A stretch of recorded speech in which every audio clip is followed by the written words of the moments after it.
Oordragoptimalisering is 'n kritieke konsep in risikofinansiering, waar risiko's na derde partye oorgedra word om 'n organisasie se blootstelling te beperk.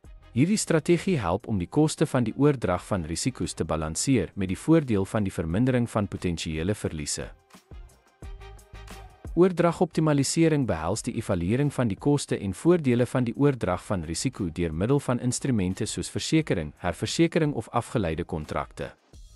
Dit poog om die mees koste-effektiewe manier te identifiseer om risiko oor te dra terwyl die algehele finansiële impak op die besigheid geminimaliseer word. Organisasies gebruik oordragoptimalisering om te besluit watter risiko's behou moet word en watter oorgedra moet word. Die strategie berus op die ontleding van die risikoprofiel van 'n organisasie om te bepaal watter risiko's teen die mees redelike koste oorgedra kan word. Risiko-oordragstrategieë neem dikwels marktoestande, beskikbare finansiële produkte en die organisasie se risiko-aptyd in ag.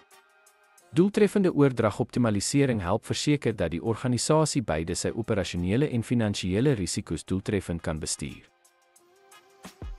Oordragoptimalisering stel maatskappye in staat om risiko's strategies te verminder terwyl finansiële beperkings gebalanseer word.